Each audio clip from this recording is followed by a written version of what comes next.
Amaka, hi! Hi, Raiders! Sorry, I'm still getting set up.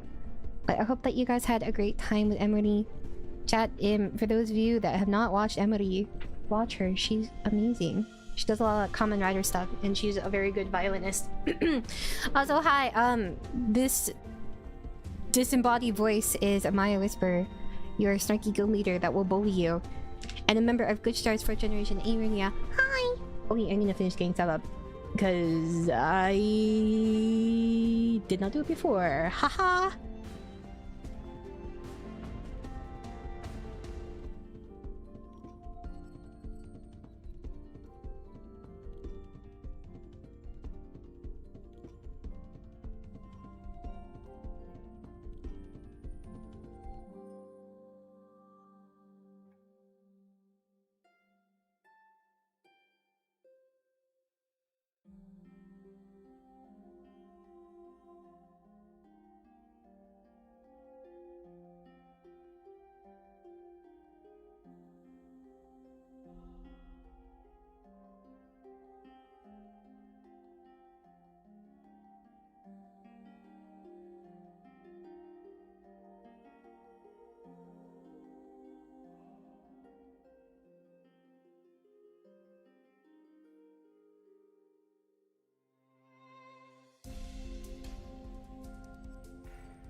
It killed my serial code, dude. Ah, shit. Damn it. Oh, no. This is so sad. So heckin' sad. Oh. Yeah, my serial code for CSP. Let me see if I can find it. Give me a sec. I guess it's because I moved the folder, so it's not happy with that. Because apparently you can't move a fucking folder on your PC without it crashing out.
Sorry, oh, I see.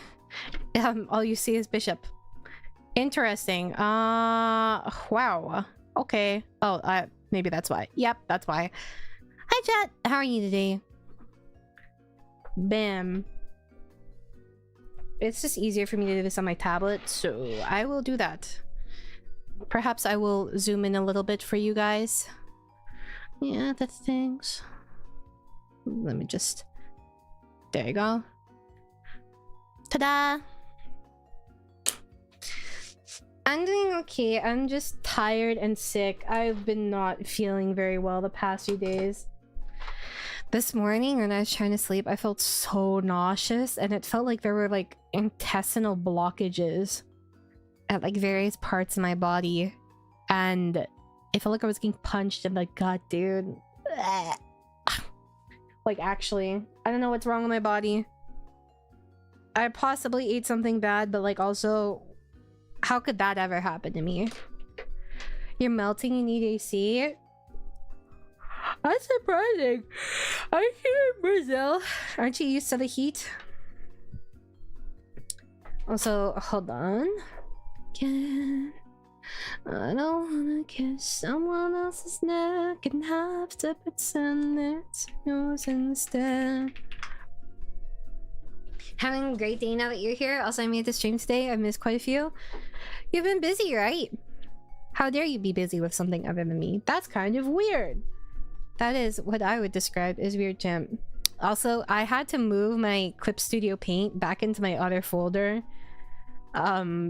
Because it was like not detecting that I had a license in my original folder. Because I don't have a subscription for Clip Studio Paint, but I purchased it before they went to a subscription model. So, yeah.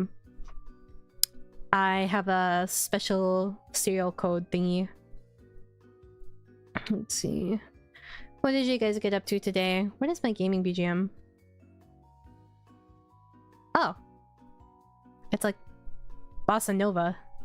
I didn't realize. See why you looking down at me. We'll put this on so you can see what I'm listening to. And then I'll get rid of this disclaimer for now.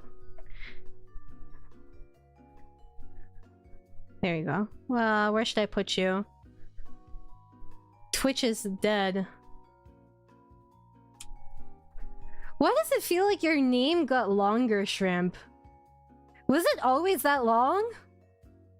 I don't feel like you used to get pushed into a next, like a second one. No, Twitch love, shut the fuck up, you needy, whiny rat. I played 3 games of Warhammer 30k. Okay, when you say you played 3 games of Warhammer 30k, does that mean like tabletop or what? I mean, so he doesn't mean I enjoy it, dude. I also don't. Oh, you're from Paraguay. Oh, I'm sorry. I thought you were from Brazil. I've been cleaning my room all weekend. I'm exhausted, but feel better about existing. Good for you. I've been meaning to clean my room for like weeks now, but I felt so sapped of energy, you know? Ah, I see. Tabletop. That makes sense. Just as a, you know what? I learned something, guys. People, I knew this was true, right? But they really don't read. People don't read. The amount of times I'll get a comment and the comment is like, oh, I don't know if you plan to watch ABC. I literally say it at the beginning and the end of the stream. I say it repeatedly throughout. And people still don't listen to me. And then, like, some people also get upset with...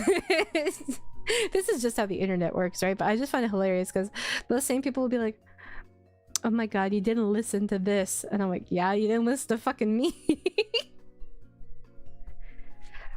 My god, my dog has no heart problems. I've just gotten his bone... I just have to get his bone structure checked. Hey, good for you! I'm glad that your dog is doing... well, good, at least in that area. Prep for night shift all day for me, so I just slept all day. What do you do for work, Willow? So let me... Oh, I'm so tired, sorry. Ignores more. True. Are you gonna... Am I gonna what? Am I gonna what? Disclaimer number 2. I have to seem to write a lot of these nowadays. But whatever.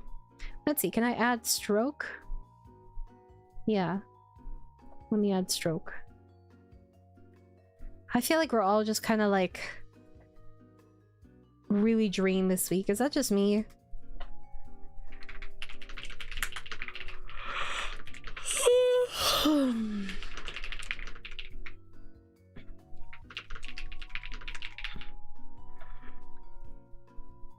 Let me just, because I know someone's gonna be like, actually,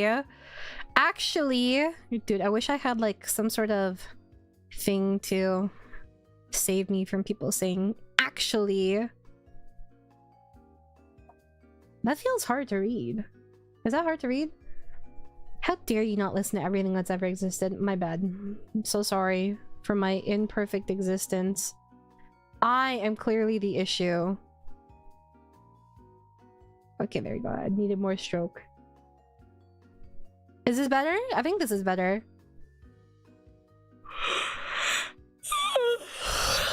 It has been a very long week.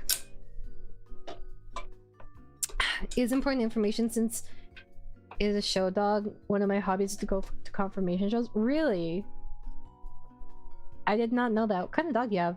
I'm an environmental chemist. I work in hazardous chemical waste disposal. You know, one of my favorite things about streaming is I get to meet people from all kinds of like walks of life. Why'd you want to go into environmental chemistry? I wanted to be a marine biologist at some point. I chose to be an anime girl instead. I wonder what I'm gonna be doing in 30 years. If I'm alive in 30 years, I'll see what I'm doing. I'm mildly curious. Oh shit. Let's see. Oh, you know what? Actually, oh, they look pretty. I saw what appears to be a pretty top. Oh, yeah, that's fucking worthless. Worthless as per usual. Thanks, Google Lens. Being anime girl is so cool though. Depending on who you speak to, yeah. What should we get started with, chat? Do you want to start with something mild? Do you want to ease into it or what? Huh? We can start with something mild or controversial. I'll let you guys choose. Alright, with something NTR. Well, I don't know if that's an a trope necessarily for this. For BL, I don't think so. Here, let's pretend we're a democracy for 2 seconds and you can vote. Controversial with the band-aid off. Okay, well, in that case, it's Fujo short for Fujoshi, yes. Let's copy pasta. Frankly, I don't think you're worth the time or energy. Today we learn, Amaya is the source of half the tags on unhinged AO3 tags. I've seen some crazy tags. One tag, okay. Thank you, Bob. But you know, now that you bring up tags, I have to say that one time I was reading, I was looking for Yuhyun and Hanyu-jin, like, fan fiction, right? They're brothers, by the way.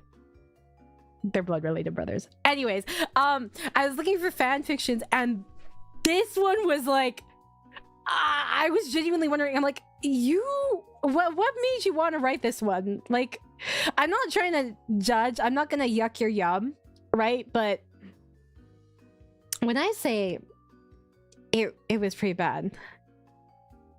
No, this was beyond Dead Dove. This was like way beyond Dead Dove. Like, okay, I'm fine with they're actually blood-related brothers. Okay, well, where I draw the line, kind of, for me personally, is typically gore. Right? And I know that this is funny, considering I'm like, cannibalism is the ultimate form of love, right? But I'm not a huge fan of, like, them feeding you yourself. If that makes sense. That... I don't really vibe with that one too much. And then there was like some other stuff with it too. In a sadistic or loving way. It was a loving kind of way, but like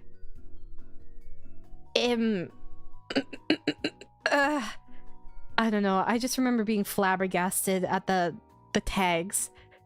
Cause I'm like, oh, it won't be that bad. It was really gory. It was like vor. And I'm like, oh yeah, maybe you should keep the intestines in the body. You know?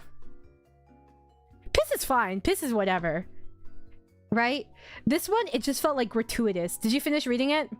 I think I read one chapter and I was like, yeah, my morbid curiosity is tapped out here.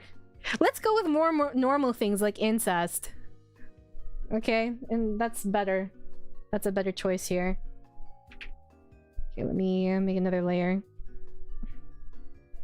I do think that you should, in fact, keep intestines where they're supposed to be, guys. Shockingly. We all piss. I've never met anyone who eats intestines. Well, not human intestines. Oh, hold on. Let's pick a suitable color that you guys will be able to see. My color. Oh, can you read my handwriting? I don't know if you can read my handwriting. Maybe you can't.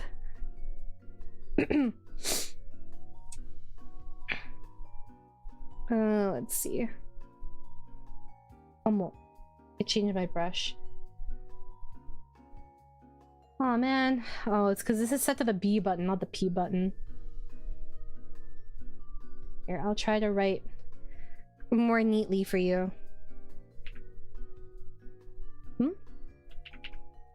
Excuse me, sir. I pressed... Oh, it's K. I changed the selection to K here. I think having flexible intestines could be useful. In what scenario, Nurgle? What scenario? That said incest? It does say incest. No, it still says incest. Okay, in my defense... Okay, hold on. Let me clarify something. I'm okay with either, right? But there are specific scenarios. So, for example, pseudo-incest. You guys know the difference between pseudo-incest and incest? Raise your hand in the chat if you know the difference. Hold on.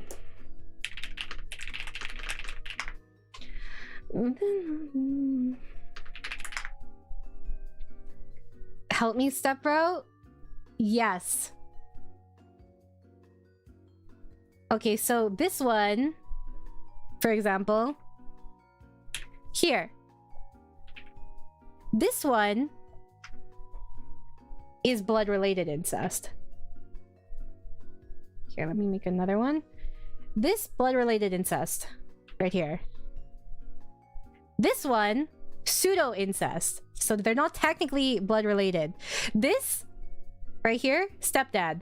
This, stepson. Okay? I know too much existence is agony. Don't worry, it'll only get worse from here. I read, both of these, by the way. I enjoy both. Yes. If I were to go into the details of this, how does one explain the trope of forbidden love, right, guys? I imagine most people are disgusted with the trope, but mind you, fantasy does not equal fiction. Like, fiction and fantasy are different from reality, okay? So let us put that as a precursor for this. I think people should be able to enjoy the fiction they want to enjoy. Let's see, let's put a fantasy does not equal reality. Sorry, my writing's messy. I'm not used to writing on a tablet. Well, let me just... Does not equal... Oh, it looks like it has a mustache. Reality. Okay? Two different things. Right? I don't know your policy on it. I don't care as long as people don't yuck one another's yum. That said, I'm a judgy bitch. So I tend to judge people. I just keep it in my inside thoughts. Girl, you need to give some names? Is this something you want, Tegan? Your music is covering the not equals? Oh shit, is it? Yeah, that's important. Actually, Twitch chat isn't being visible. You guys died. I don't know what happened to you. You got killed off. Thank you for letting me know. Are you just dead? Maybe you're just dead. You're just in a coma. Oh no, there you are. What? It's not working. Oh well. You want names? Okay, I can give you some recs, no problem. So this first one is by Brothers Without a Tomorrow on the left. This is Miscreants and Mayhem. So the premise of this one is obviously since we're talking about controversial topics, just bear in mind that a lot of these have questionable content. Since that's kind of what I'm discussing, right? So bear in mind that some of these may have content like maybe non-consensual actions or themes you're uncomfortable with or abuse. So I will try and give a precursor. This okay, there is non-con, but it's not between the two leads. And it's not quite non-con. It's weird. It is, but it isn't. Would I be the Uke or the Seimei? You're not even human. What's up, Azariel? And then for this one is super toxic. Yeah, all the trigger warnings for this one. It's complicated because in this one, basically premise is the father right here was dating his mom, right?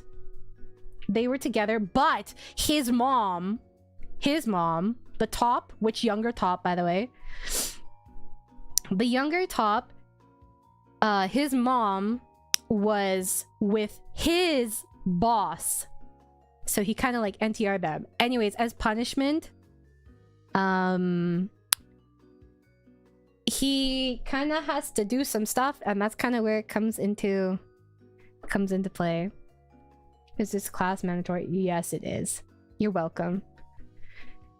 So, because like it's not violent, but it's certainly not something he would do if not the circumstance. But he also kind of insists on doing it to atone for what he did to his boss. Anyways, the younger top has been in love with him since he was a kid, and the bottom, which is older bottom, right? He never had any thoughts like that. Will there be a test? Should there be a test? Maybe I will quiz you guys at the end of this. This one, right? I will say that Brothers Without a Tomorrow works generally do not have non-con. There's usually very rarely anything like that, especially violently, in any of their works from what I've read. Especially between leads. They usually have very healthy relationships between leads, or they're at least not like abusive. Please, maybe my mind isn't working anymore. Why not? What's up, Lord Terror? How are you? As for this one, if you are uncomfortable with any I guess toxicity or insensitive handling of certain topics, which is understandable, right? I do not recommend this. And I also do not recommend harada. So maybe stay away from stuff like color recipes.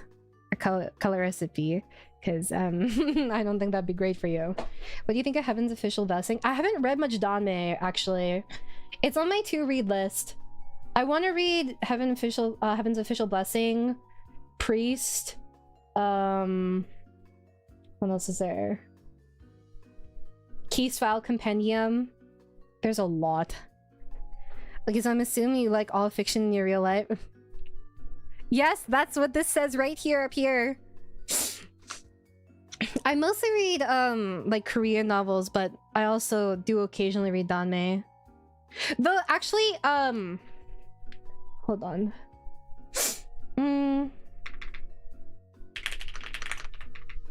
I don't know what this is called in English, but this one is actually this is a very fucking bittersweet novel that I've read. And the reason why it's bittersweet is because this is straight up self-cessed. You're wondering, Amaya, how is it self-cessed? So, how do I explain it? Let me translate this from Chinese. So this is, it translates to I used to be a lunatic, right? And in this one, basically the concept is that the main character, hi dude, is he used to be an abusive, controlling yandere top, right? But then after his bottom dies, after dealing with so much of his shit for so long, he goes back in time, kind of. But it's weird because he goes into the bottom's body and he has to live out everything that he did and kind of change the past, dealing with himself. Predestination? What do you mean by predestination? I will say the tone of this novel is very, very interesting. It's very somber, but also like dark comedy at some points, because he absolutely loathes himself for what he did. It's a very, very interesting concept. Obviously, dark themes are a lot of non-con. In a lot of the toxic stuff I read, there's a lot of non-con. It's rare that it doesn't. Like, if I could think of something super toxic where there isn't non-con.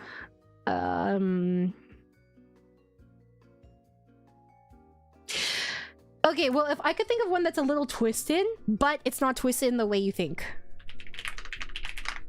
Where is it? Okay, I want to preface this with that in this manhwa, he isn't a bad person. The top is, it's older top, right? Younger bottom. Basically, he's a little twisted, but he's not a bad person and he's not an asshole, right? So in this one, basically we have the bottom and he's very independent, like hyper independent. And he doesn't want to burden anyone else with his problems. But he gets drunk one day and he ends up like crying to the male lead, saying like, he's like, if I just had like X amount of won, it would like fix all my problems, blah, blah, blah. And then they end up somehow kind of like dating, right? But the thing is, the top is very detached. He doesn't know how to get attached to people, and he just like is very emotionally kind of unavailable and doesn't understand love. He always treats him well, but there's like a sense of distance, basically. It's very interesting dynamic. He isn't like, it isn't toxic, but it is kind of uncomfortable. It's not nearly on the same level as the other ones. He can be saved. Not here. Not in the other one, no. Not in the other one. I will say it's a happy ending and they do communicate. What the heck is over here? Ah, that's the one. That's a fairly interesting concept now that I listen to it. This one I think is very, very interesting because he reflects a lot on what he could have done and what he should have done better to his love interest. And he starts to empathize with him a lot more, and he sees that he misunderstood a lot of situations, and he keeps thinking, if I had only taken the time to understand, would we have ended up this way? At a certain point, there was a point of no return, but here I think we could have fixed things. You know? Because he only started to really like regret it after like his bottom died. Predestination as a movie sells us a similarity at best, but no other similarity, I would say. I wish I understood the concept of emotional unavailability earlier in life. It's something that's hard to understand, I think, especially if it's something that you suffer from, because how do you explain that you don't have room or don't feel, I'm not saying you don't have the capacity, but when you're emotionally unavailable, you often feel that you don't have the capacity, you feel that you don't, to care for someone in a certain way or reciprocate certain feelings. What if the bottom dying? What do you mean? Oh, like what you could have done? But I will say, okay, I am somewhat of an ill human being, right? So I, as you guys could understand from my fan fiction before, right? I did, I may or may not have already been writing like pseudo incest fics when I was like 13. Which is kind of crazy to think about. The back tattoo is super dope. You know, I'm glad that you come in and you see all this, and that's the first thing you notice. The first thing you notice is the back tattoo. That's great. Welcome in, Greg. Amaya and her 14 stepbrothers are all in love with her. What if I told you that some of them were stepbrothers? Okay, I will say fiction is very, very different from reality. If it was ever with like, I feel like immediate disgust with any like at the thought of like anything with family members. I'd even like touching my family members, okay? But like fiction, different story. It's also not me, you know? Well, that was an interesting sentence to come into. What's up, Borsk?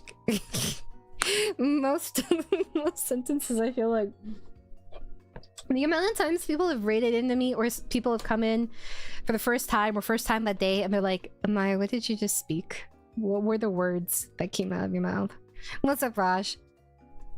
People are actively ignoring everything else on screen. What does that do for anybody?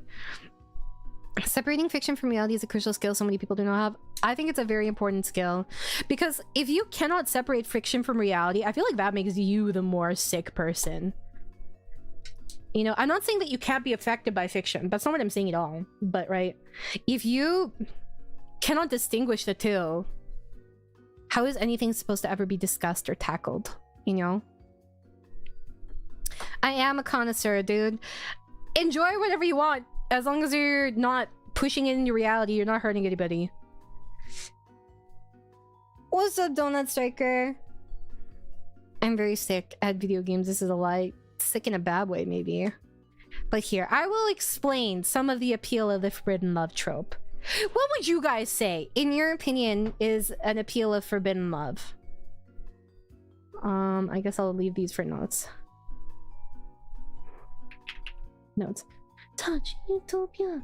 We can change utopia. Okay, so for me, it would be stuff like... Maybe I should pick black, actually. Telling anyone you like the evil character Amaya is a death sentence? Bondred's my favorite antagonist slash villain ever. So I'm fighting for my life constantly whenever I say I like Bondred, dude. There's a beauty of true love bossing where it's shed like flowers on a battlefield. That's a good way of putting it. I think for me, there's like... This is gonna be hilarious. Okay. Of deep sense of intimacy. Can you read this? Is this okay? I think there's also a sense of stability. No matter what, this person, if they're your family, they'll never be able to leave you. I should have really picked it. Is there a way to do stroke? Can I do stroke? Massive page. I've been told by some psychologists that females generally write male on male love so that they can write sexual stories without having to deal with putting themselves into the sexual plot. Do you want me to be like give you an actual analysis on like yaoi and why girls like it? Obviously one perspective. I've read a couple essays on this actually, and it's basically when you read BL, part of it is you as the general demographic is women, right? Women typically get to see a man put in the position of a woman and see how that is enacted. I actually have an essay saved. Let me see if I can find it. Which I feel like is for a lot of women can be very validating, to be honest. There are actually like essays on the history of being a fujoshi, which are quite interesting. Ah, is it this one? This is an article from 1991. Let's see. Is this the same yaoi essay I was thinking of? Oh, I have an essay saved on forbidden love too. Oh yeah, that's great. Okay. Let's see. This person translated an article. I translated a 1991 article on yaoi written by Yonezawa Yoshihiro. It details the rise of yaoi, its satirical beginnings, and the importance of it has to women in the manga slash doujinshi sphere. Let's see, what does it say? Let me read it real quick first.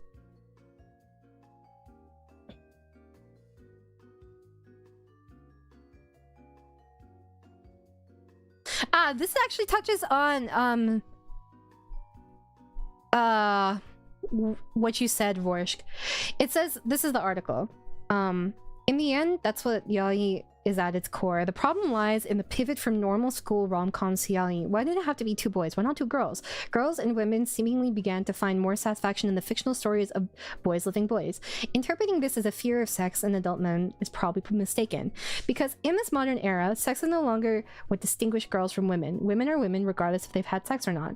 Boy love boys' love serves as a tool for women to separate romance and sex from themselves, fiction from reality, because it doesn't concern their own bodies or sexuality. Women can blithely explore and depict physical relations within the realm of fiction. Separating oneself from the work and oneself from romance or sex seems to serve the purpose of shutting out the male gaze.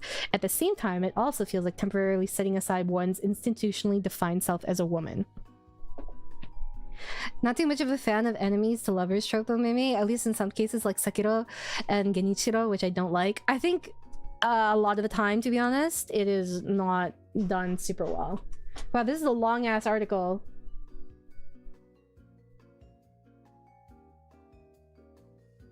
Oh, okay, there's a transcription of the article too. Here, you can... I'll link you guys the article if you want to read it. Someone translated it, but you can read the article for free and the link that they sent in it.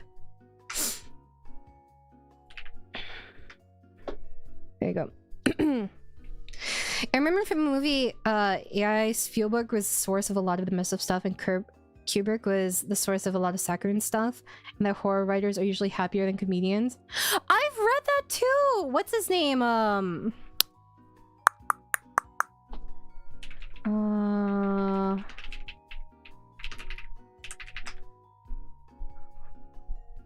Junji Ito. He's like a little ball of sunshine. I always thought it was the same as guys like Girl Grow, which is just unga bunga. If one girl good, two girl better. But your psychoanalysis makes a lot of sense. I think it's like you have a sense of distance, but also realistically, a lot of women, I feel, have generally, right, in my experience, tend to be more naturally empathetic. Mind you, I've met some very, very empathetic and sweet men, right? This is just like my personal experience. There are good and bad qualities, and like there are things that are more present or less present among everyone, regardless of gender, right? I just want to make that clear. But generally, typically, I have found that women tend to be more empathetic. And media is a way for people to feel seen and feel represented. When I see, for example, this sounds really like silly probably, but realistically, Canadians do not get much representation. I know that sounds really stupid. It's like, oh, Canadians really? But like, I always get lumped in with Americans. And I'm like, well, it's not the same, you know? It's different. Even if you don't think it's different, it is different, right? But seeing something small where you can, like, say, that's me, you know? That's what I, like, this is something I can relate to. It's nice to have these little inside jokes. You like having inside jokes with friends. Of course, you're gonna like having inside jokes with a community where you feel that you have some of the same experiences. Scott Pilgrim is peak Canadian rep. Yeah, except for the fact that Scott Pilgrim is a terrible person. But you know, I will say, apparently he gets good character developments. Many cultures reward and reinforce empathy and sensitive in women, so I get where we are going with this. Whether it is reward... I think they reinforce it, but I don't think it's always reward. I don't think women are typically rewarded for being empathetic, to be honest. I think women are encouraged to be empathetic because that is what is more convenient for everyone else. How many women, like, are more considerate than men in your experience. You know? Scott Pilgrim is a terrible person, like Canadians unserious. Liar, you are serious and true. I feel like men actually get more reward because you get to be a leader. I think, to be fair, in all fairness, being a leader isn't always necessarily a reward.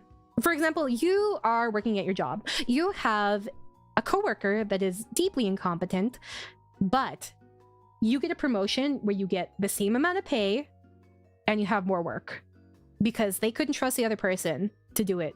And that person does the same amount of slacking work, which doesn't meet the standard that, you know, they always did.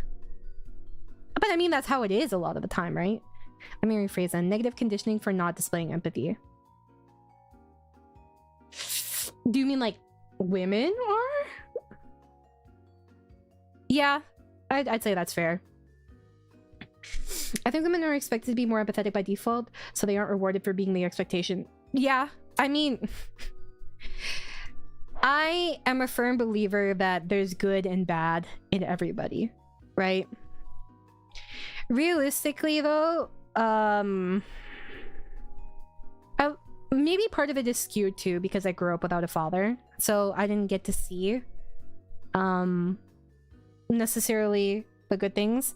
I did have some very reliable, I wouldn't say there were father figures, but male figures in my life growing up, like my uncles, not blood related, but yeah. They were very the way men are expected to help out versus the way women are expected to help out are two different things. You know what I mean?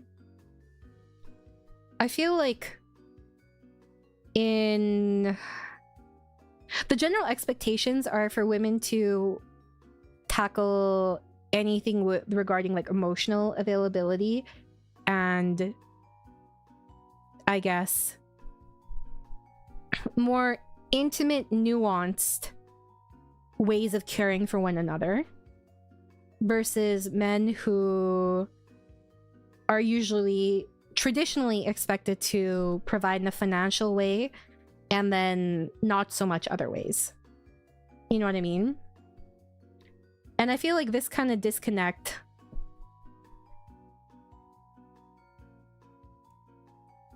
how do I put this? I'm struggling to phrase it. I'm trying to say this as diplomatically as possible. I think that unfortunately because of that, a lot of men have not been super in touch with their feelings because their role traditionally has not been to provide an emotional capacity, but a tangible capacity. Which, if you are a dude here, which I assume most of you are, it's okay to cry. It's okay to have emotions. I think a lot of women nowadays would prefer that. I know I personally would prefer that. Right? One time, I found out that like an ex of mine was crying, so I called him to hear him cry. So, there you go. Some people like that kind of like emotional availability. I think it's also important to say that you showing you care is also a way of communicating, even if that's you just having emotions and displaying them. Maybe I want to ask, I think we should empathize empathy. What? I think we should empathize empathy does not equal endorsement automatically. I've seen that argument too many times. What the fuck did you just say? You can be empathetic without validating toxicity? Well, that's where you get into the argument of understanding versus excusing. You know what I mean? You can't turn vulnerability on or off very easily. There are many aspects of life that punishment for it. That's true, absolutely. But I will say, historically, men have been also reinforcing those things. I think it's the job of everybody to make it a safer space for people to allow themselves to have emotions. You know what I mean? He's saying to empathize. He's saying to emphasize that empathy doesn't equal endorsement. Endorsement of what? Men must provide life security and comfort. We aren't allowed to be men. Honestly, if I was making mad money and if I had a partner and they wanted to be a house husband, fuck it, sure, go ahead. You know what? Honestly, I'll be so real with you. I will joke that, like, yeah, I want a hot, rich husband. Yeah, everybody wants someone that's fucking good looking, that they're attracted to, that, you know, has money, right? If you say otherwise, you probably already have money. Okay, which is fine, right? But realistically, the number, like, if I had to actually break down what I really wanted, which I feel like it's hard to understand what you want until you find what you want, or just like after a long time, you know? I personally want someone that makes me feel very seen, where I'm first to them. I want someone who puts in effort. That's what I want at the end of the day. It doesn't, realistically, I think I would genuinely be very happy with someone that I was attracted to. They wouldn't have to be amazing looking, but someone who loved me very deeply, showed they loved me deeply, and someone I didn't have to question, you know? I thought that I would have a lot more superficial, I guess, requirements to be happy, but I don't think that's the case. You know? I think people are a lot simpler than they think a lot of time. Conversely, that is also the opposite for some people, right? But, you know, feels like old view gender roles that many people grow up with and struggle to break out with. It's a trouble for a lot of people, and I understand the difficulties regarding it on all sides, right? Did you hear? Did you make it worse to continue to hear him cry? I'm trying to remember. I don't think so. I had to think about it for a second. Yeah, bear in mind that Amaya from 10 years ago was kind of toxic. You know, she was kind of toxic. I fully admit it. I've worked on myself a lot. As a future house husband, hopefully, is what I genuinely want and I'm good at. I find the average I want a house husband woman is down for the idea until is right there. Not saying this is you. I don't know you like that. No, it's totally fair. I think a lot of people also think that. But I will say, to be fair, in everyone's defense, things can look a lot different than what you realized, right? But like, for me, it would have to be, I would have to be making like mad money, because I grew up with a single mom, and I grew up getting told, before I get accused of trauma dumping, right? I'm just saying clinically, right? What I grew up with. I got basically told every other day, you know, if I die, you guys are going to the foster system. And then, or like, what else? Yeah, we're poor all the time. We could lose the house. I just got told that like every other day. So now I have like a huge issue with like financial stability, where it's very important to me. It's not just me being like money grubbing. So I have like actual trauma regarding that, where I need to have a sense of stability financially, basically. So that's why I'm like terrified of debt, if that makes sense. Sometimes being a little heartless is good, honestly. Mind emotions too much lead into a mountain of trouble more times than not. Sometimes I read what you guys say and I'm struggling. But I will say, as someone who's been on the other side of this, it is not great. When I was younger, I used to be disgustingly empathetic, to the point where I couldn't watch the news without crying on a regular basis, right? I used to be super hypersensitive, and then I like snapped one day and I was like, I'm not gonna feel anything. So I actively pushed down any emotions I had, to the point where I got deeply uncomfortable with my own numbness, and it's still a problem for me like 20 years later. So I do not recommend that. I do think that it's important to be aware of how much you get emotionally invested in things and take care of yourself first, right? But I think looking either way, like too much on either side, is very dangerous for you. You know?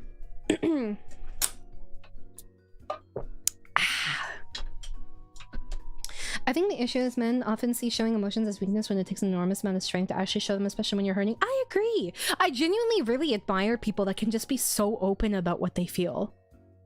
Like, sometimes I'm like, maybe I don't agree with you filming a video of you crying on the internet, right? But like in other situations where they can say just like their raw desires, I deeply respect that.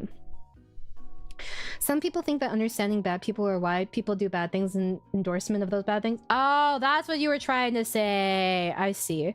Yeah, I disagree. I've forgiven a lot of terrible things that have been done to me, but it's different, you know? I will say I'm stupidly forgiving. No one should be as forgiving as I am. I'm not saying this in like a saintly way. I'm saying this in like, actually, this is a fucking problem kind of way. Don't do it. But yeah, be careful about how much leeway you give.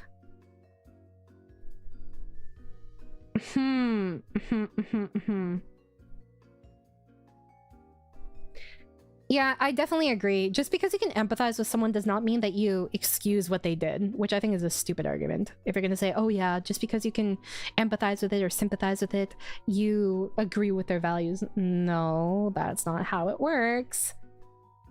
Like, I don't know how you can go through life with such a black and white view, man. I grew up with a single mom and older sister, and I can see how wildly different my upbringing was compared to other boys. Turns out I was a lot more different than the other boys I originally thought. Just a little bit different, Jess. Bondry did nothing wrong. Sometimes I'm like, I don't think it's the case that he did nothing wrong. I think from his perspective, he did nothing wrong, which is a different argument. I can second that numbness comment. Deal with the numbness early. I was in a bad place and kind of fed it for 7 years later, and I'm a wreck. I totally get what you mean. My therapist really wants me to cry in therapy. And one time I almost cried and she got so excited and I was like, I like vacuumed up those tears so fast. And just being facetious, he did much wrong. But I mean, also low-key. Low-key. Well, not.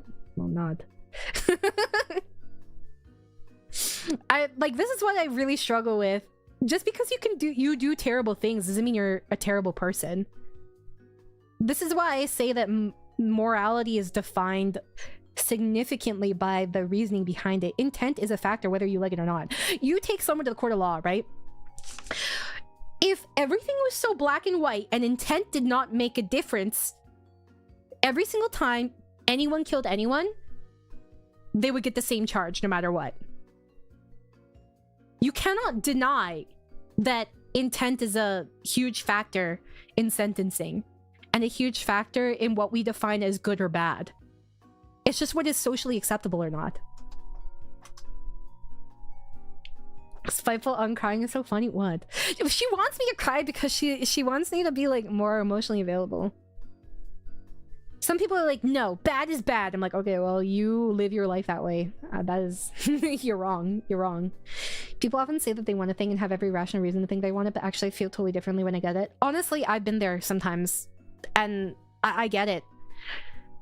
Sometimes you realize this isn't what you need, or it's not a good fit for you. And that's okay, right? It just sucks sometimes, because it's inevitable that you're going to hurt someone throughout your life, whether it's yourself or someone else. I think that whenever you feel bad for a mistake you've made, I'm not saying to lick your wounds and placate yourself, right? Or lie to yourself to feel better, but I am saying that you should know it's statistically way more like unlikely for you to have not hurt anyone in your entire life than for you to have hurt someone. Does this make sense? Just realistically, and I probably wouldn't recognize you if you're emotionally vulnerable. Yeah, what the fuck is that, dude? I mean, to be fair, I haven't exactly had a lot of safe spaces growing up, right?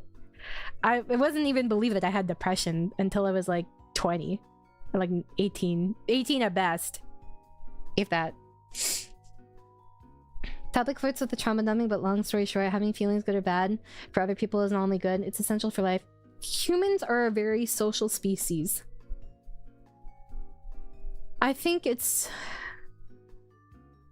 just by design. We were not meant to be alone, you know, whether it's in survival or developing into what is considered an emotionally healthy human being, you know, because you can see that by the way people are affected, even in babies. Like, I remember watching this test where they were arguing in front of a baby and the baby could tell, and then it started to be quiet every single time that like specific person with the angry energy came around. It's about like having a safe space for you, I guess. I think social media allows people to pretend there's a needle in the haystack person slash situation slash relationship that meets a requirement when there really isn't. What do you mean by that? Do you mean like people having like super min-max standards about who they'd like to be with? I will say, I think this is true in the sense that it can reinforce being narrow-minded about your own preferences, which I think is detrimental to your own success and like success in relationships of all sorts, whether it's romantic, platonic, familial, you know. It closes a lot of doors for you because you're looking for something specific, so you aren't as open to what might be good for you. You know? There's a reason why people say a lot of who they end up with is actually someone that wasn't their type. You know, you think you know what you want, but a lot of the time, people don't know what they want. I see, but I've yet to realize this. My mind is long numb to things. Wait, you've yet to realize what, Void? Do you prefer toxic Yali or Yuri? Toxic Yali. But I will say that toxic Yuri is typically more convoluted, which I appreciate. Personally, I really don't like crying in front of people. Okay, I think if it's crying in front of people, well, I mean, to be fair, that pool was already done long ago, right? I think if you can cry in front of people, that's a very good thing. I personally really struggle to cry in front of people unless it's about something that I feel would affect everybody. If it's about something that's personal to me, I feel deeply uncomfortable with it. Like, for example, if I cry during a donathon, I feel that is something that is socially acceptable, so I don't feel that uncomfortable with it.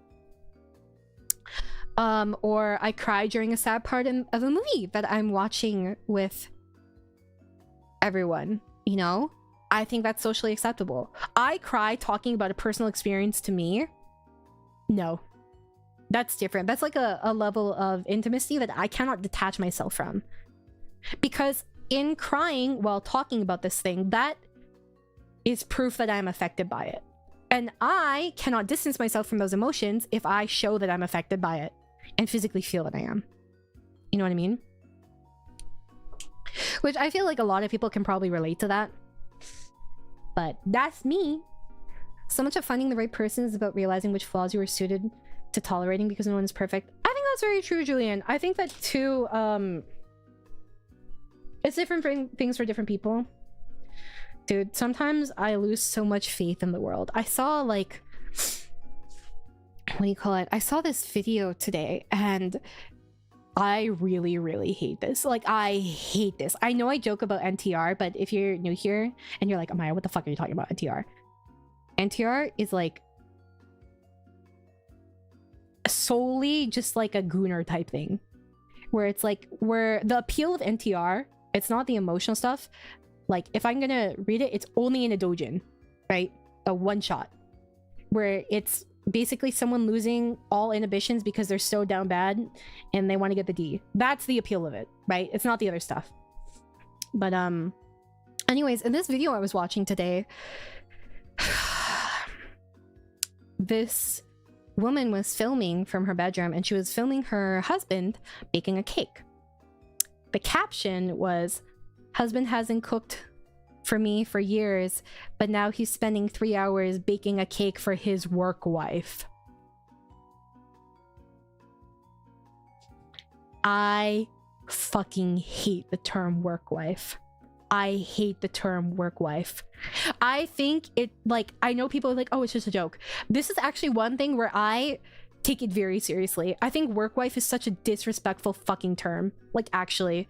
I know that, like, it's, People are like, oh my god, Amaya, it's not that serious. You're implying that's like a replacement for your actual wife when you're at work. I think the only times the term work wife would be acceptable is if you have, for example, a heterosexual male and like 2 heterosexual males and one is a work wife, where it's clearly like a joking thing with no like grounding in reality, or vice versa with 2 women, you know, that are like straight, or you know, like you have like I don't fucking know. Basically, if they wouldn't be attracted to one another. To the Yaho propaganda stop. That's not how I intended to circle back. But like, it bothers me so fucking much. I really, really hate the term work wife or work husband. I didn't have as strong boundaries when I was younger because I actually something was broken in me, like more broken than now, right? And I used to be disgustingly rational. It is an actual term, yes. Presenting male at work and my work wife is actually a huge lesbian. I guess that would be a safe thing. Also, like, if you guys aren't in a relationship too. Hi, Akumu. I hope you're doing well. I really hate work wife term. I really, really, really, really, really hate it. I get very passionate about this because I've been cheated on a couple times. Sometimes a couple times by the same person. I always thought it was weird how work wife / husband is normal, then they call their SO's partner instead. I guess it's because maybe because partner implies something like more long term, you know? You usually only have one partner, but I mean, you also usually only have one fucking wife or husband, because workplace affairs and emotional dependency on work colleagues happen. So I can see uncomfortableness from blurring the line. That's the thing too, because you spend so much time in their proximity, right? I just find it deeply inappropriate. By the same person, yeah, your girl did not have the best standards in the past, I will say.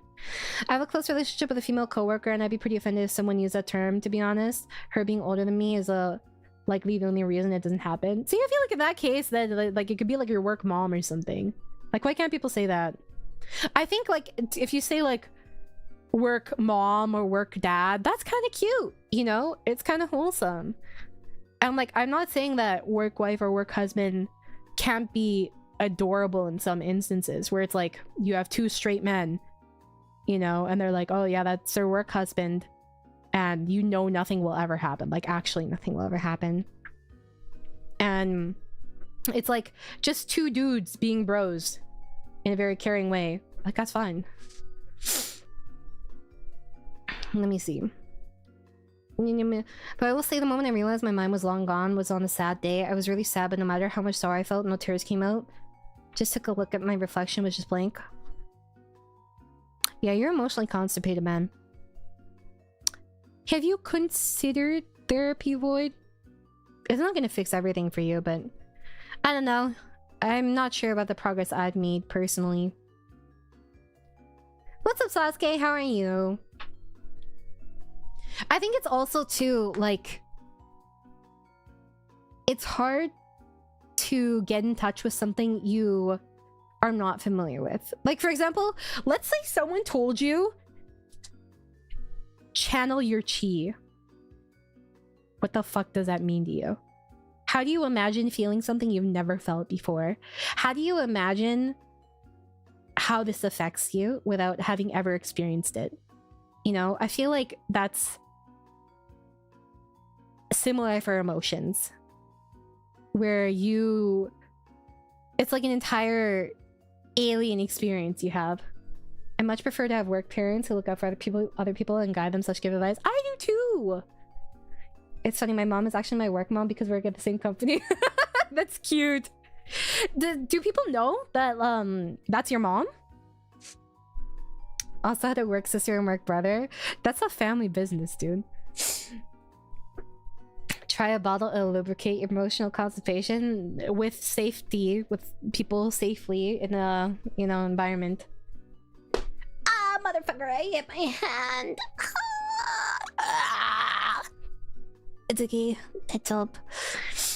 Okay, yeah. But I guess getting back into this, the appeal of pseudo-incest, right, would be one, forbidden love, right?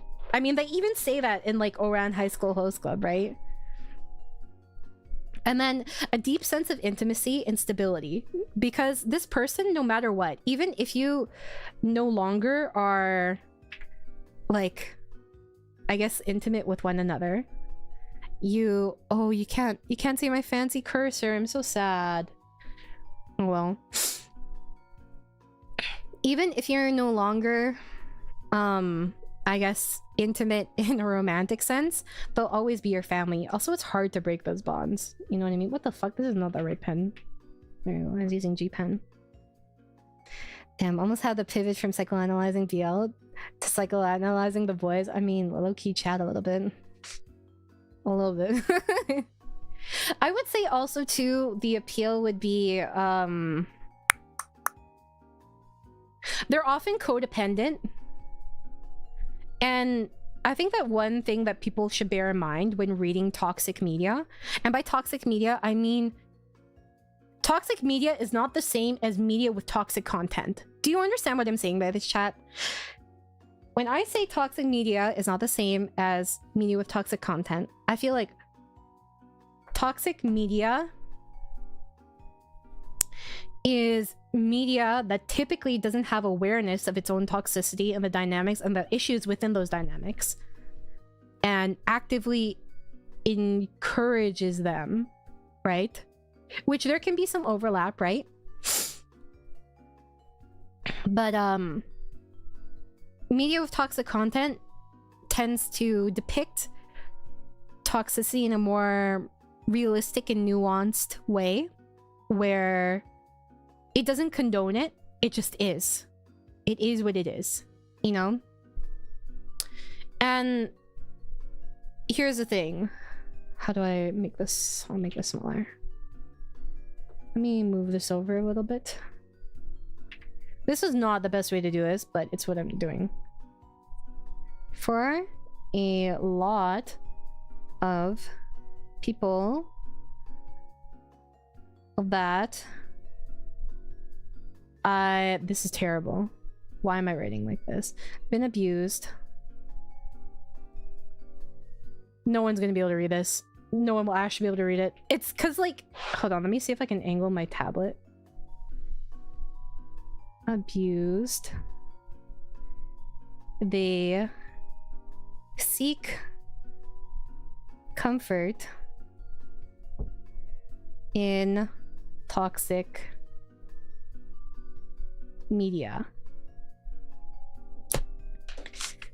My signature, dude, I had to practice my signature so many times. I cannot do it well. To channel chi is to just put my body in overdrive, increase heart rate, and enter the zone. I can do a lot past my limit, but crash out after. Flight or fight, but on command, basically. If only the rest of you worked that well. In my defense, my writing is way worse on a tablet. Because I'm like stuck in an angle. Here. Also, like, I think it's also like a pen pressure thing. Yeah, what the fuck? Yeah, no one's gonna do. Yeah, whatever. Don't even look away. Oh, can you hear my dog? Sorry. But what was I saying?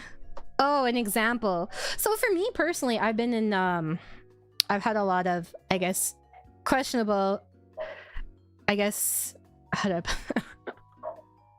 I guess I've experienced a lot of abuse in my life, right? So for me, there's a sense of catharsis where I can see someone go through the same thing and come out of it alive. You know what I mean? There's a sense of being seen and validated in watching someone witness, or like in witnessing someone live through what you lived through. You know? I heard that if you experience stuff, you may be magnetic for that or something. Yes, Sasuke. So a lot of people who have been through abuse tend to seek out abusers subconsciously or attract abusers subconsciously again, because even if it's tumultuous, that's the kind of chaos you are used to. This is why people oftentimes self-sabotage themselves if, like, let's say there's someone who has been abused significantly in their life, right? They finally get into a healthy relationship with someone and it feels wrong. It feels deeply uncomfortable for someone to treat you in a way that's so alien to you. You know what I mean? And even if what they had before, like, you start to think, I'm not good enough for this. Like, you think these things subconscious or like consciously, and you're uncomfortable with something being stable, especially since you're constantly thinking of when it's going to go wrong. If things are up and down constantly, right? You're used to them being up and down. You can predict the patterns in it. When something is smooth sailing for a while, that is not something you can predict as well. Like, you can predict what sets your partner off if they're abusive, somewhat, you know? You can live your life around these things. You can tiptoe around it. Whereas someone who never seems to get that way, you wonder when they're gonna snap. Even if it's a terrible familiarity, it's still a familiarity, and that's what people will typically seek out. I know that for me personally, I don't think this is like the first time in my life where I've kind of like really had, I guess, healthy relationships. I'm single, but like my friendships in the past were quite toxic too. But I would say that now my friendships are very stable and healthy, you know, for the most part. And I think at the least I can trust the people that I'm friends with to respect that I have feelings and to respect my feelings, which is a lot more than I could say before, you know. And I know for me personally, some people have asked me about this because I'm pretty like open, right? They're like, Amaya, have you found like a boyfriend yet? Are you gonna find a boyfriend? Dude, I do not think I should be in a relationship. At the least, like, not for a long time. Like, I've had some people ask me out in the recent years, but I've been like, nope, I don't think that's something I can tackle, because I don't think I have the emotional availability and I'm not happy with myself, right? The economy will fix itself before it happens. Deadass? Possibly! Just like my father's before me, my signature has evolved into a wavy line. Are you born from the generation of doctors or something? The fuck? I don't think I have a signature I'm good at, Soul, to be honest. They're not good. But I will say that I think that it's fine. I don't need a relationship, right? Sometimes I think it'd be nice to like have someone that I can feel comfortable having access to, kind of like in, I guess, more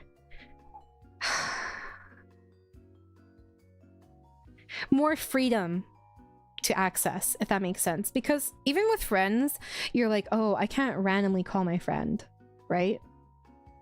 But like, you can randomly call your partner and it'd be okay. And sometimes I'm like, yeah, it would be kind of nice to have that, but realistically, I don't think I'm in a place for that, like financially, physically, emotionally. And I'm not saying that you need to have all these ducks in a row in order for you to start seeing someone, right? I don't think that you need to be this perfect version of yourself to have the capacity to love someone or be loved by someone. So I don't want that to be your takeaway from this. If you guys aren't loved, that's just because of your personalities, and that's not my fault, that's yours, right? But realistically, right, I am saying that I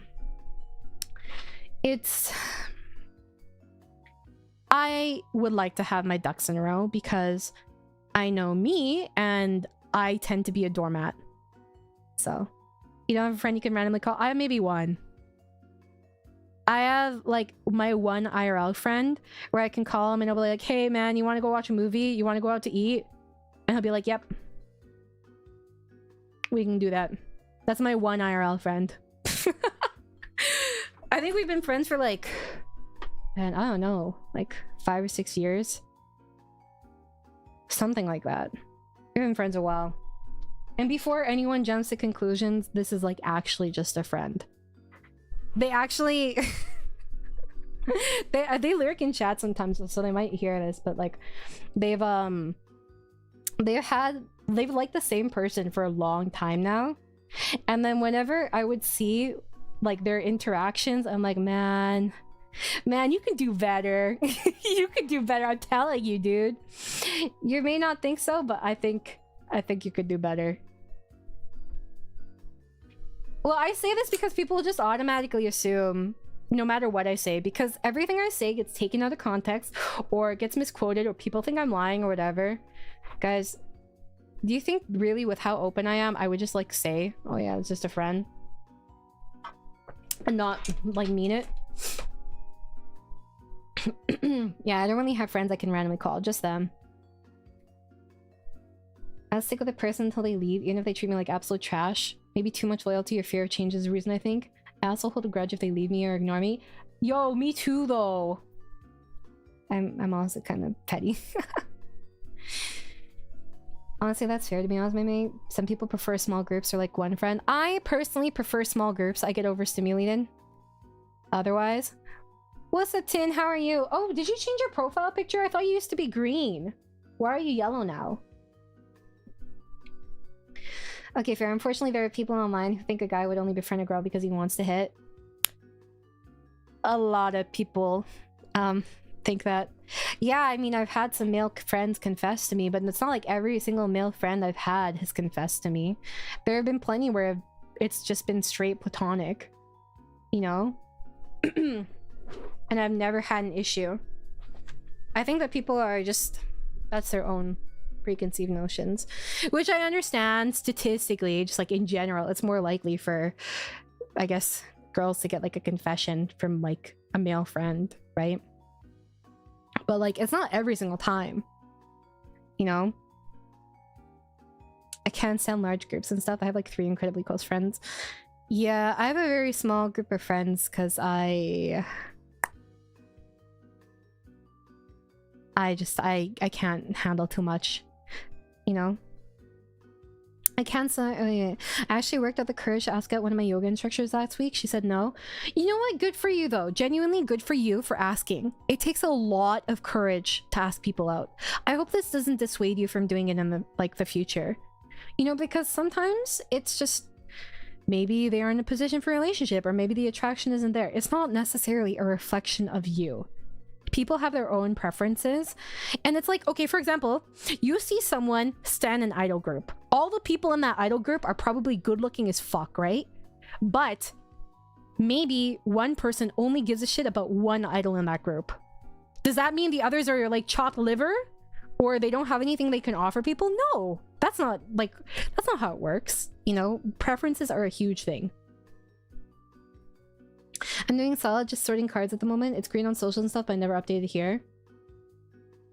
But you were green on socials and stuff for so long. It's normal to catch feelings for a friend. Weird to assume that's why people are friends. Yeah, like, okay, if a friend catches feelings for me, I don't begrudge them at all, right? They cannot control how they feel. What I will begrudge them for is how they handle it. You know what I mean? I don't know if that makes sense. One time I confessed to a girl online. We were kind of friends, but I wanted to get to know her more. After that, she blocked and deleted me. F in the chat. F in the chat. I mean, to be fair, I don't know how you confess. What's chopped liver? Some kind of Gen Z slang? I'm 30. Chopped liver has been around for so long. Shut the fuck up. I always took that more as a statement about their motivations or on interacting with people and anything. Well, I mean, you're kind of just like seeing someone as an object, realistically. You know? Then I thought the world was over, but then I learned that it's okay, that people come and go and there's no perfect matches, just people who meet or see each other. Aw, that's wholesome.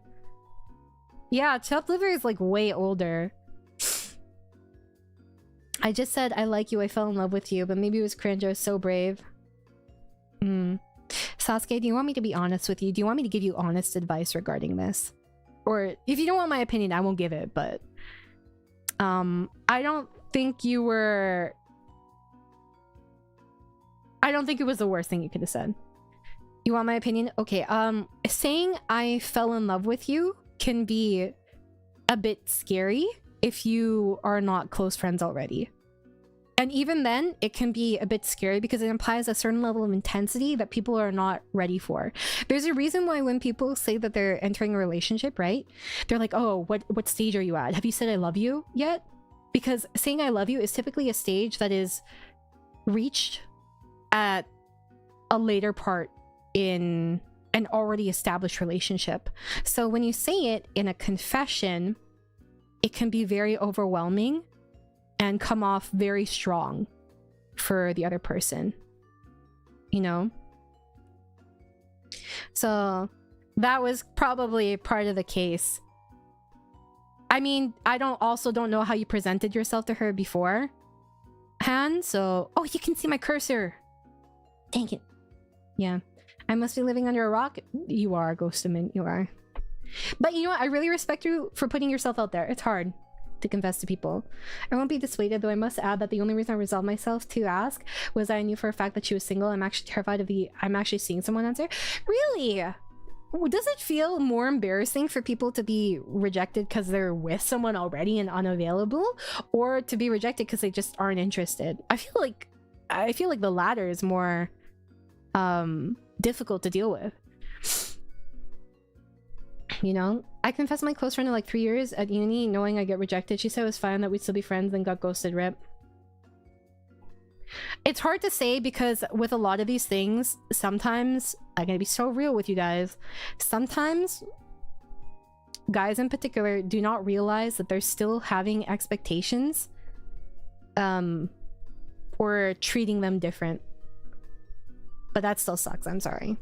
Because like I've had that before where they're like, oh yeah, it's fine, right? And then they start treating you differently and you're like, what the fuck?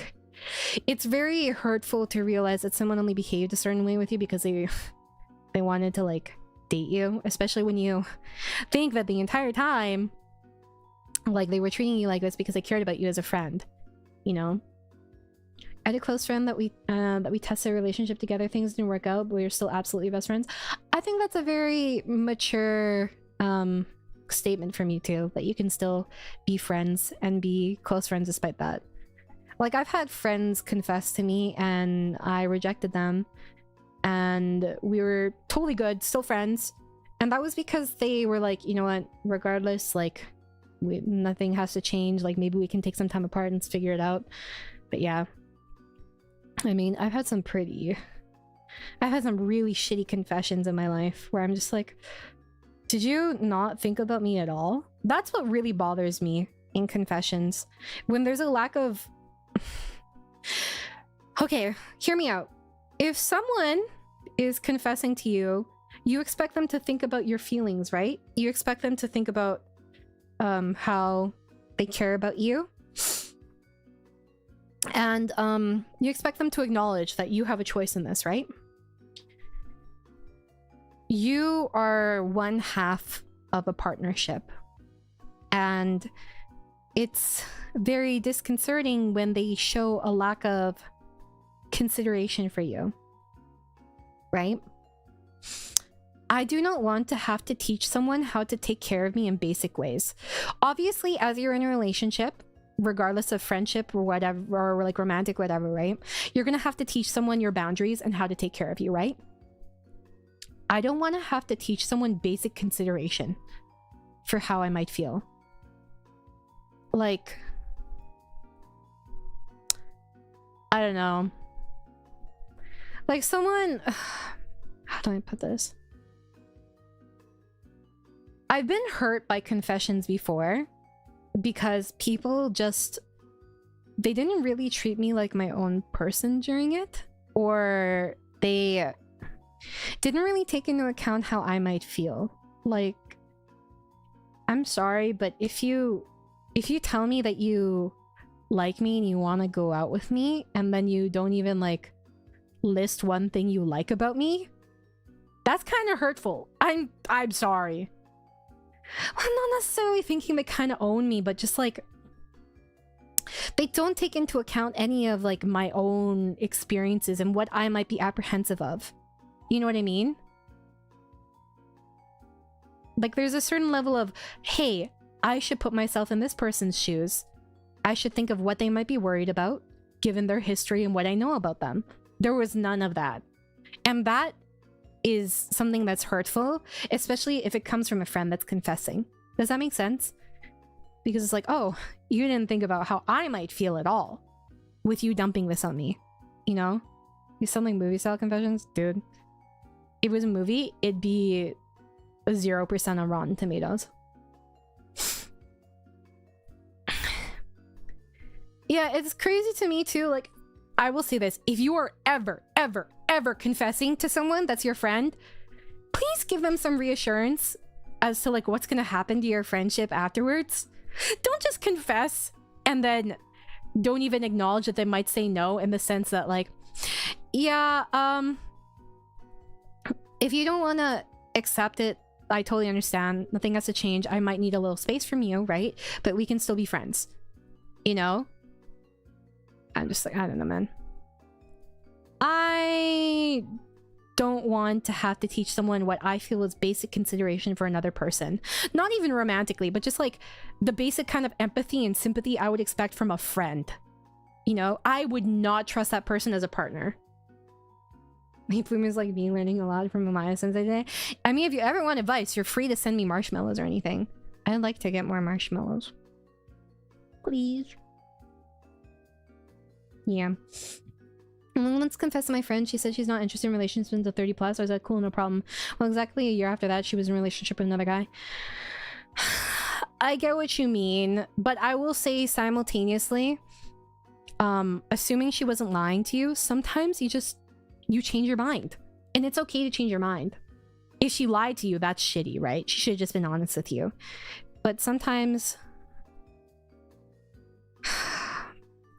people really just like, they see someone and they meet someone and it changes how they feel about certain things.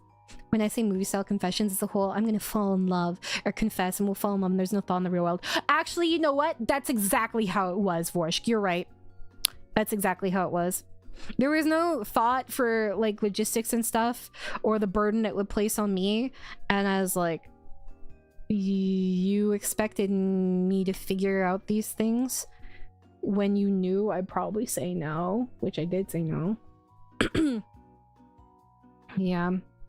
My experience, guys usually go, hey, this girl looks pretty, let's date her.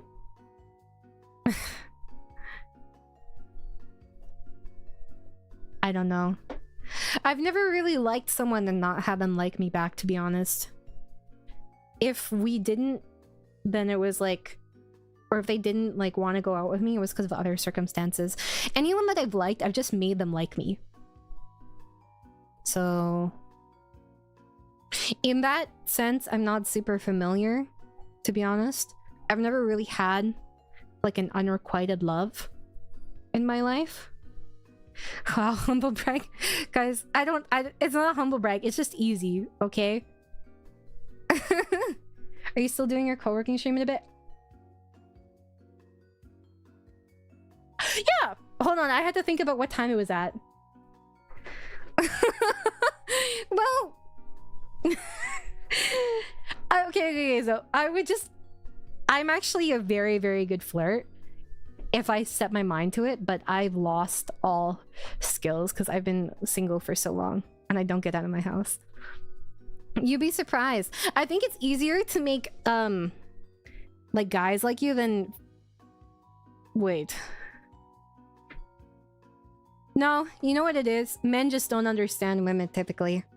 That's what it is. Because it's really easy to just like fluster a dude, in my opinion.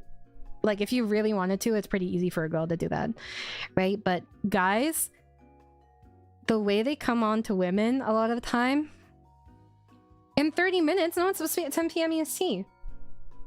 It's only 9.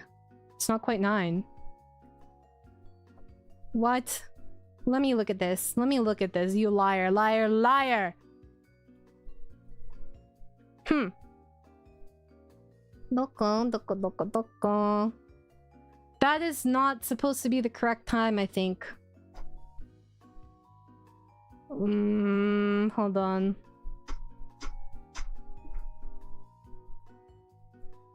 I can't fucking read, man.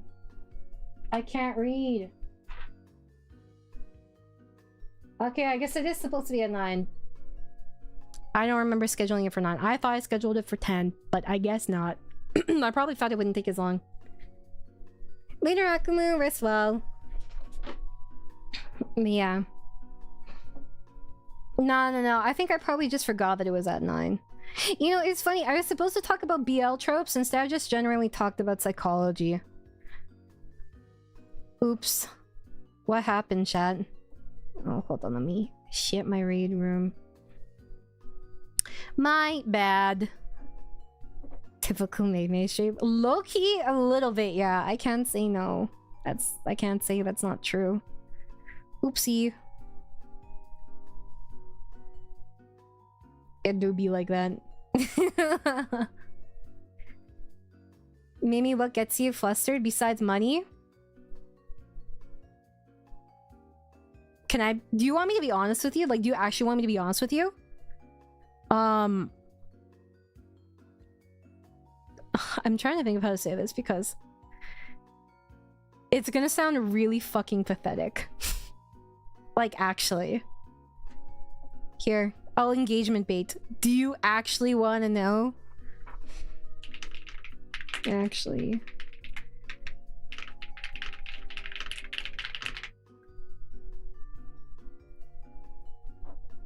I'll do a poll.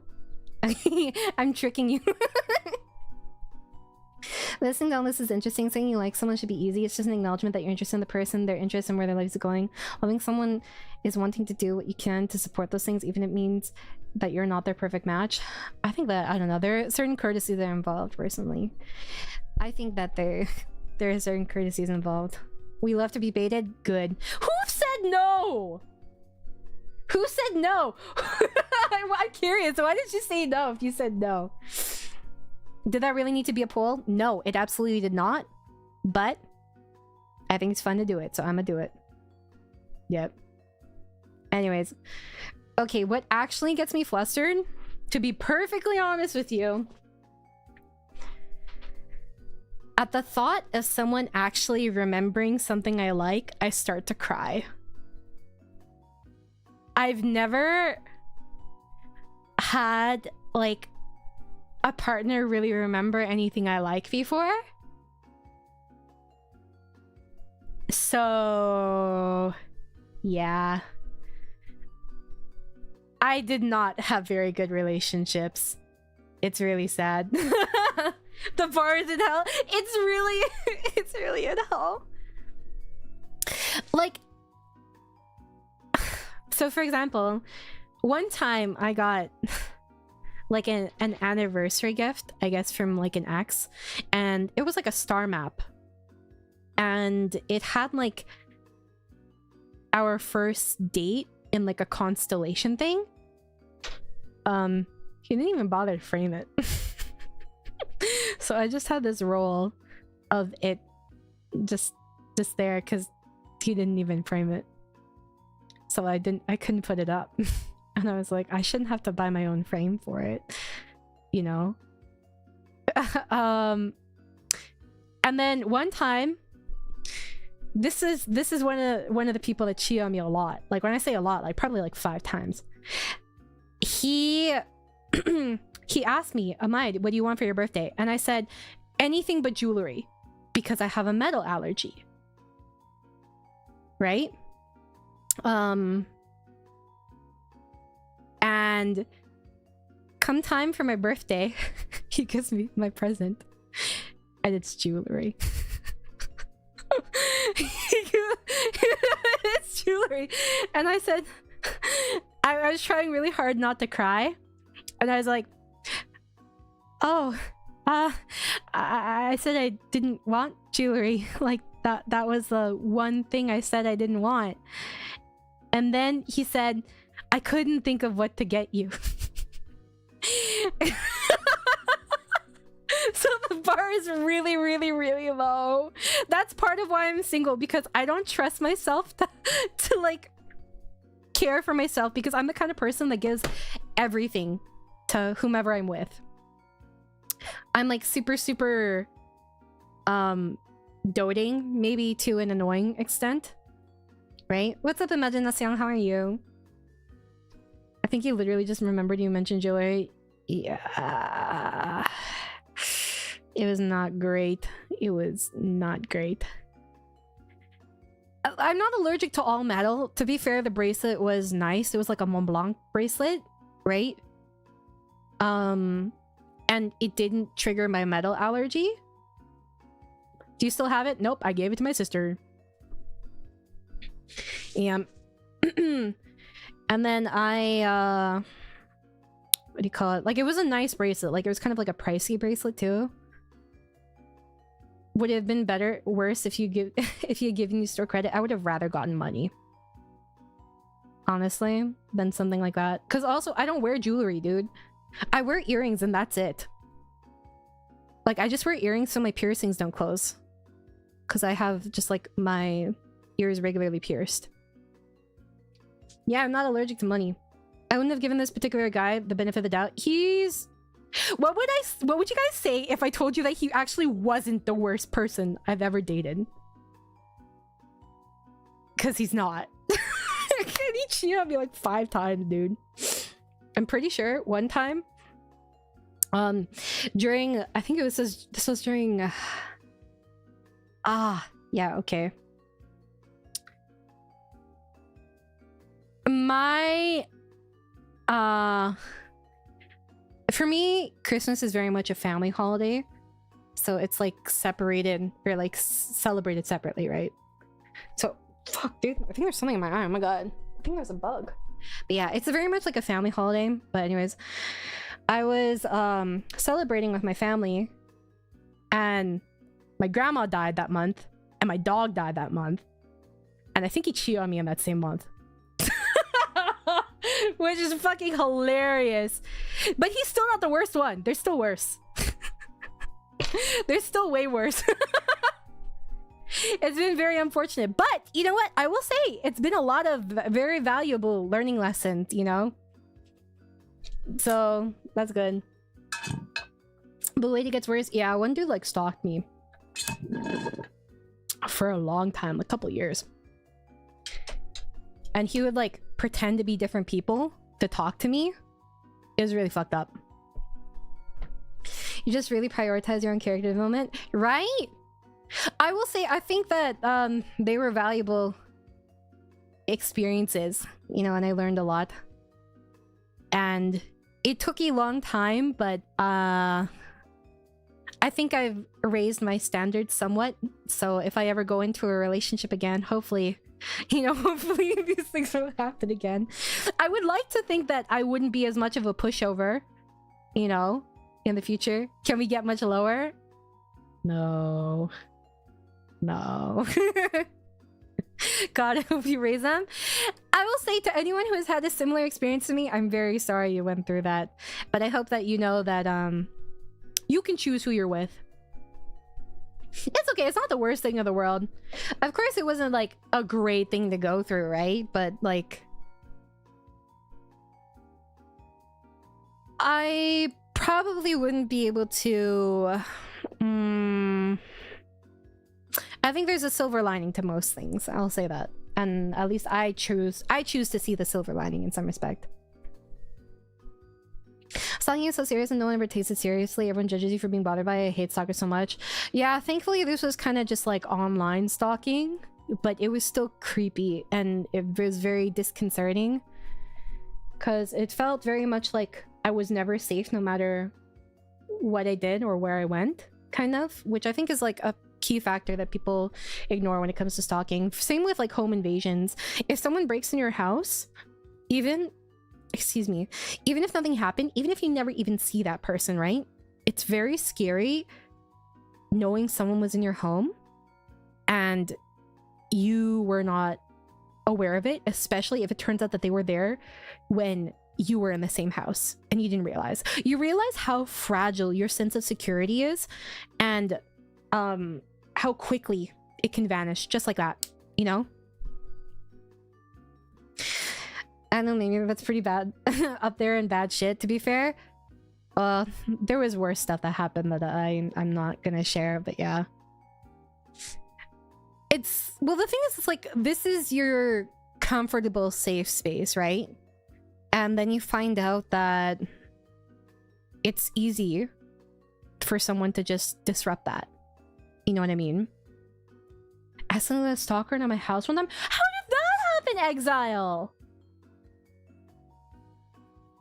How does that happen? Did they pretend to be like a delivery driver or something?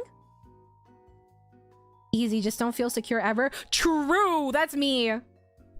But see, that's the point. That's the appeal of forbidden love, right? That person's always going to be there for you. Aw, thank you, my love. Your desire for someone who listens is the bare minimum skill that today's dating pool refuses to build. Good noodles getting matched with bad apples sadly. No wonder I hear stories of good people pulling out of active dating. Skull emoji. It's pretty sad. I fully admit it. That's why I'm trying to have higher standards going forward. Because at the least I can say, which by the way, thank you very much, Mint. At the least I can say that I may not have a ton to offer in other respects, but I think I can confidently say I'm a good person. You know, which is, I've realized is a lot more than what other people can say. You know, even if I can't provide a lot for someone financially, which I personally would like to pull my own weight if I'm in a relationship, financially at least, I can at least put effort forth. You know? Effort is free. Well, financially anyways. And multiple friends invite my stalker to parties. I was like, out like it was a joke. I hate it. I'm so sorry, Willow. That's so invalidating. Obviously, it's easy for a stranger to say, like, yeah, I cut them off. If I were in your shoes, I would probably struggle to cut them off. I struggle to cut a lot of people off, but like, if you did, you would be 1000% justified in doing so. But yeah, I'm very sorry that happened. That's fucked up for them to not take you seriously. Got distracted when leaving and the person let themselves inside. It wasn't my stalker, but my brother's girlfriend at the time. So it was your brother's girlfriend's stalker. Or your brother's? Was it your brother's girlfriend's stalker, or was it your brother's stalker that was his girlfriend? Yeah, if they did that, they're not very good friends. Not your friends. I stopped talking to them, most of them after uni. Good for you. You deserve better people than them in your life. I always said, found that one comment I read once. The most terrifying predator is usually other humans, to be real and chilling. Here's the thing about humanity. A lot of the time, humanity, I made zero progress in this stream. I did not get to talk about any BL tropes, really. I'm so sad. I can't believe I didn't get to talk about younger top, older bottom. I can't believe I thought 2 hours would be enough for this stream. Oh my god. Guys, I will say, if you have not seen the light, it's younger top and older bottom. It's much better if the top is younger and eager and like a puppy, and the bottom is nonchalant and older. That is peak. We're still in the first slide. We won't get past this slide. I should just done like a Zatsu, dude. Oh shit, hold on, let me see. Oh yeah, here's the thing though. With humans get a lot more creative, for better or for worse, right? And animals, they don't have as complex needs or desires. Well, not really slides, but like me just doing it here, right? Also, hi Wiz. It's if an animal eats you or attacks you, it's basically only to survive. Humans can do that and like worse just to fucking do it. Just for like the sake of it, dude. Which is scary. Literally turning into a standard gaming stream without the game in the background, 40% less crying. Well, when do I cry? Huh? I'm an incredibly big fan of inexperienced, eager puppy tropes. Dude, me too. I love puppy men. What about young bottom Seth and older top Jane Doe? I'm not familiar with this shit. Humans doing it for the love of the game, like actually though. Orcas are also assholes. So are dolphins, dude. Dolphins are fucking assholes. Apparently, dolphins will teach other generations of I don't know how true this is, but they'll teach other generations of dolphins to like be nice to humans because they know humans could like make them go extinct or something. I miss how do we go from gore to animal instincts to in a yaoi stream? Don't question it. If someone were to ever summarize the topics of like I'd cover in stream, you'd be cooked. It's impossible. I jump around so much. It's like how dolphins kill pufferfish for fun because they're bored. What if I told you that there was a BL with a similar name? And it's very infamous. The AI summary can't even keep up. I was thinking the exact same thing, Crispy. I was like, there's no way. I mean, I prefer not to be eaten alive, but like, I don't know. Let's see.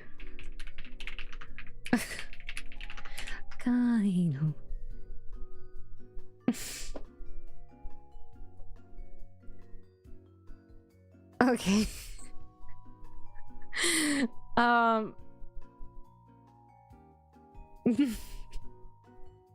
This is very, very toxic, okay?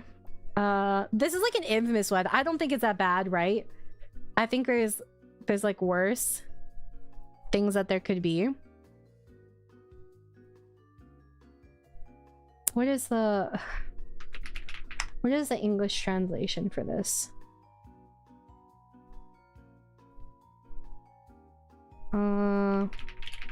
Sorry.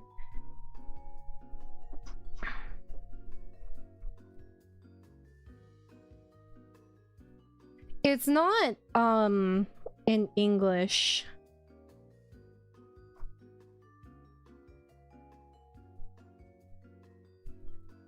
But they like posted it on I think I posted on their Pixiv a long time ago.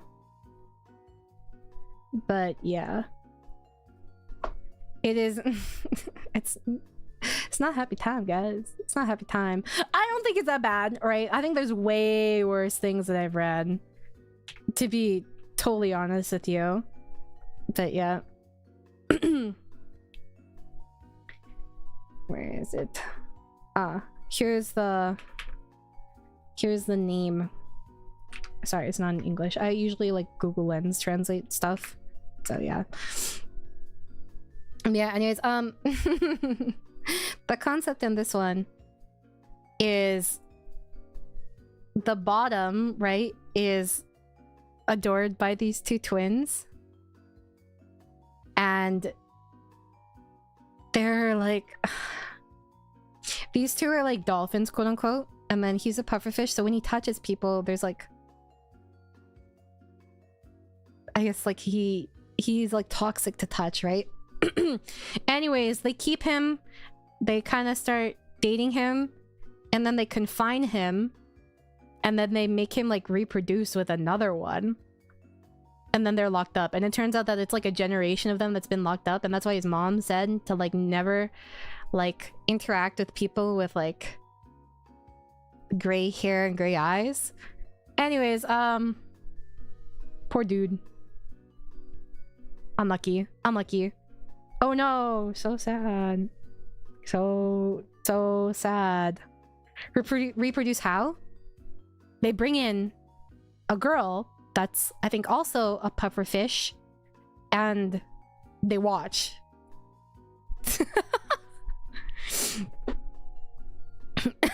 So, entire wet locked up? Generations of them. So they basically have like a line of pictures, and you see all the different dolphins and their pufferfish, like their respective pufferfish, along like the hallway in the home. And he's complicit in this action? Nah, he tried to run away. Then they also coach them in what? Yeah, I'm so sad. I don't know why I thought it'd be enough. I yap too much. The exact moment we lost momentum was when we started breaking down the difference between toxic media and toxicity media.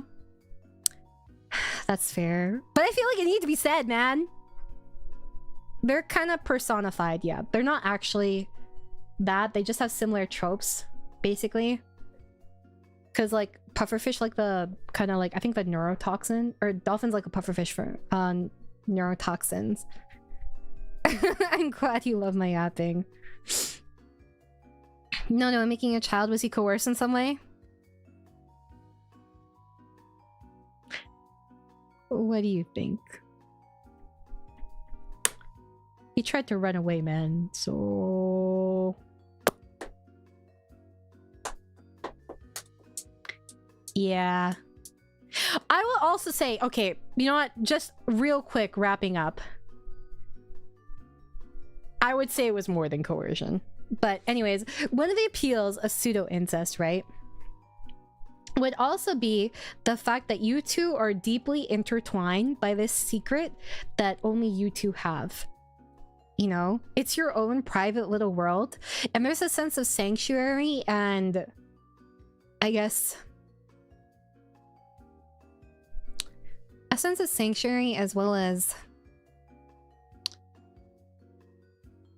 a sense of understanding, and that you two are the only ones complicit in this forbidden love.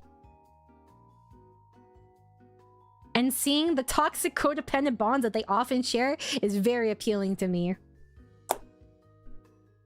Yeah, pseudo-incest is not blood-related. Pseudo-incest would be something like Clueless, low-key.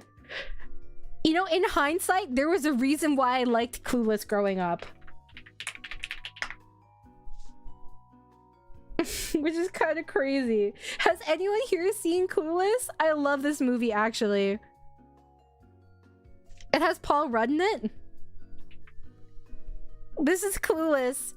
If you don't know Paul Rudd, he's Ant-Man. I need to hear Amaya's thoughts on I'm being a secret lesbian, but it's okay, we'll get to them next time. The thoughts are that he's not.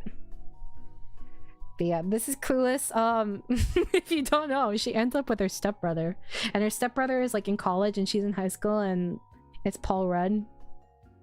But this movie was a guilty pleasure of mine. Where?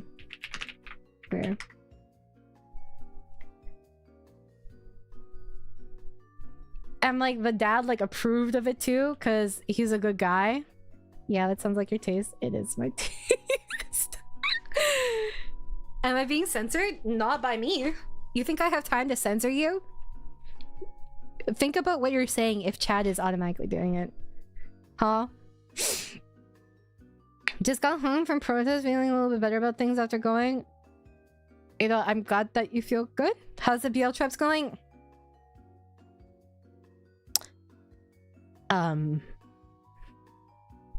Yeah. Why can't I type in CEST? Huh? Se? Okay, I will say I did not get to talk about as many tropes as I would have liked. Okay? I mostly just talked about psychology. It hasn't gone far enough to be going, shut the fuck up, donuts. You know what? We have to move on to the other stream that I have scheduled that I forgot about. Can't believe I thought 2 hours would be enough. Delusional territory. I'm sorry, by the way. I forgot to thank everyone last time. My bad. Which, by the way, I think I'll probably schedule a movie night next week. Or would you guys... I guess it's more for members. But yeah. Okay. Thank you very much, Crispy. Thank you, Homeless. Thank you, Nori. Thank you, Spartan. Thank you, Jester. Thank you, Xene. Thank you, Bob. Thank you, Neat. Thank you, Hiko. Thank you, Selly. Thank you, Aki. Thank you, Salt. Thank you, Soda. Thank you, Lemon. Thank you, Nocturne. Thank you, Mac. And thank you, Wiz. I figured you would have gone through a bunch and... Is this not your favorite topic? This is still the first one! I got too distracted talking about other things. It did not go far.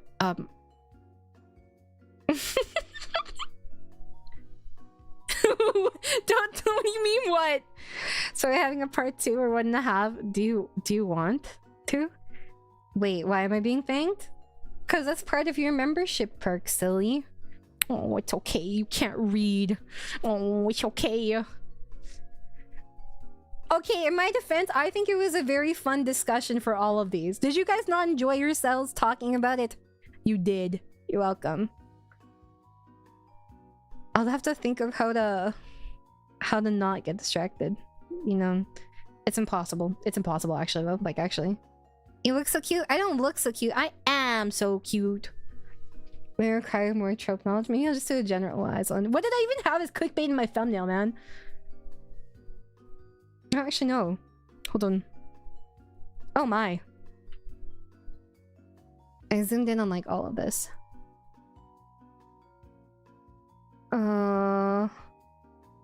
Age gap, toxicity. Yeah. I love a controlling top. Age gap. I just linked Clueless, so mind you, fiction and reality are two different things.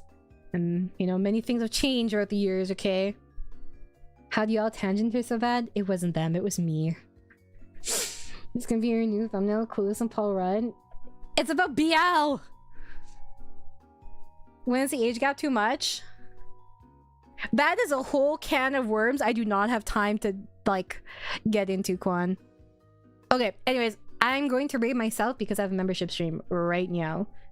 So, for members, I'll see you in there and we'll be slaving away doing my work. Okay. Bye!